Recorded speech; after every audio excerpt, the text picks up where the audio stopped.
Listen, I had met Tom Hanks a couple of times, and he was very kind and very lovely, and his wife was exceptionally lovely.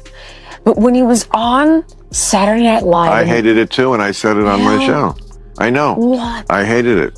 Wearing the MAGA hat, not shaking hands with a black person. Right. And that's when I thought, you people don't know MAGA people. Nope. I mean, they have their issues, and I certainly have my issues with them, but they're general. I mean, of course, there's some racists everywhere who are that bad, but generally, all the MAGA people I know have no problem shaking hands with the black person. You're just hysterical, and you're not helping. And nope, I agree. Not at all.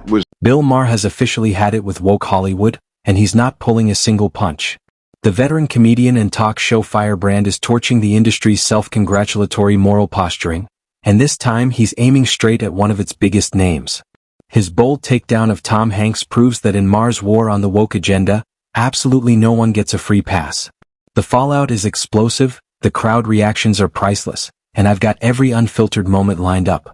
First, we'll look at what triggered Maher's outrage, then watch as he unloads with a scorching takedown that has Hollywood buzzing. Folks went to church, we wouldn't be in this mess we're in now. You know what? I agree with you, Doug. I'd like to shake your hand, sir. Here we go. No, oh, no. Like that. Oh, no, it's just a handshake. Yeah, it's just a handshake. Yeah, all right. You're welcome in Black Jam at any time. All right. Well, thank you, my brother. Maybe I'll start a show for you to come on, and we'll call it What? This is the narrative woke Hollywood keeps trying to slip into the culture, that every MAGA supporter or Trump voter is nothing more than a backward racist caricature. They package it up with a shiny bow of comedy, smug delivery, and slick writing, then expect everyone to swallow it without question. And when people push back, the defenders jump in with the same tired line, "Relax, it's just a joke." But that excuse doesn't hold up. Comedy isn't some harmless afterthought, it's a cultural weapon. Like film, music, or news, it has the power to shape opinions, fuel bias, and push an agenda. And when the punchline always seems to land on conservatives and Trump supporters, it stops being comedy, it becomes propaganda wrapped in a laugh track. That exact issue blew up again on a recent episode of Club Random with Bill Maher, where he broke down why this so-called joke struck a nerve, and what it really reveals. Nope. I mean, they have their issues, and I certainly have my issues with them, but they're general. I mean, of course, there's some racists everywhere who are that bad, but generally, all the MAGA people I know have no problem shaking hands with the black person. You're just hysterical, and you're not helping. And nope, I agree. Not at all. That was not deplorable squared. That's the far-left strategy in a nutshell. Bend reality, smear opponents, and toss them aside without a second thought. Trump was their punching bag for years, and now J.D. Vance is squarely in their sights. Even icons like Tom Hanks aren't immune. This was never about truth or balance. It's about feeding a narrative no matter who gets dragged through the mud or what damage is left behind. And let's be honest, Hanks isn't some struggling actor forced to take whatever role comes his way. He's one of Hollywood's biggest names, with the clout to walk away from any project that doesn't sit right. But he didn't walk. He signed on, fully aware of the message being pushed.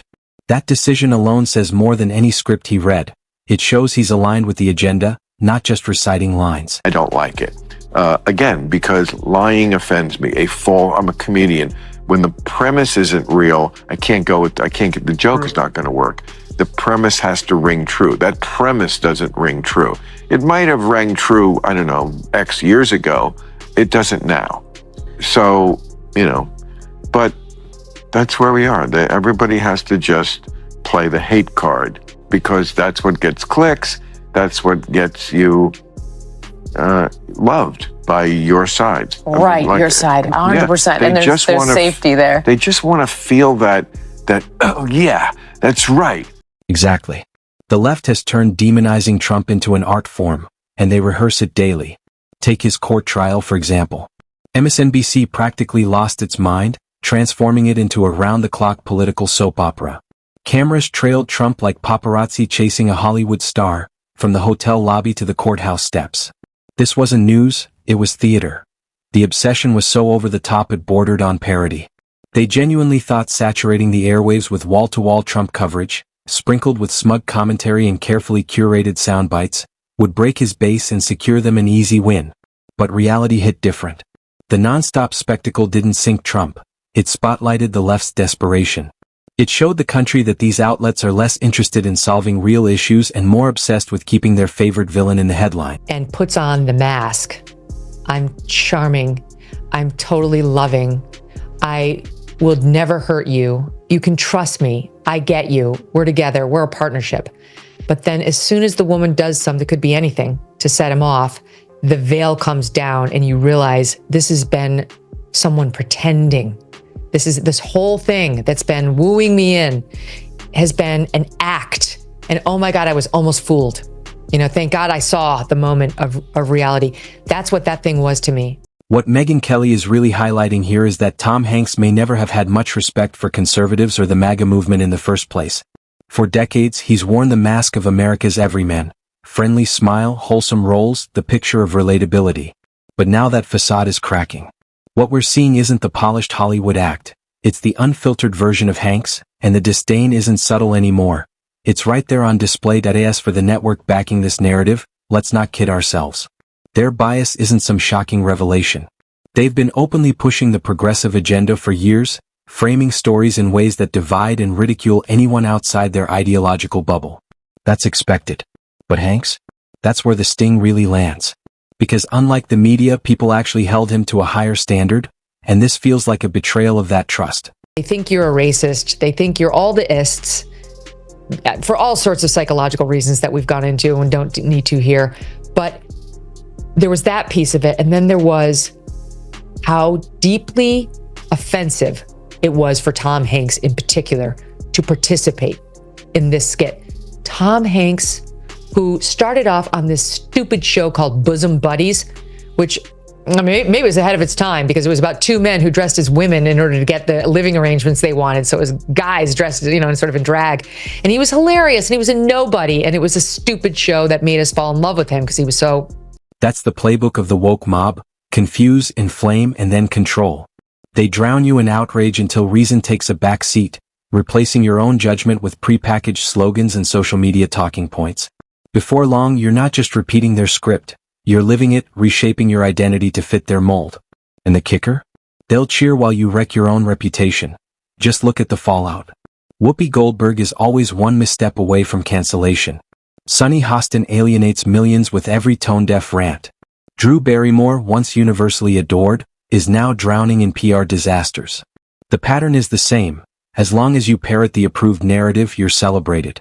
But the second you slip, question, or simply stop being useful, you're discarded without a second thought. That's not empowerment, it's entrapment.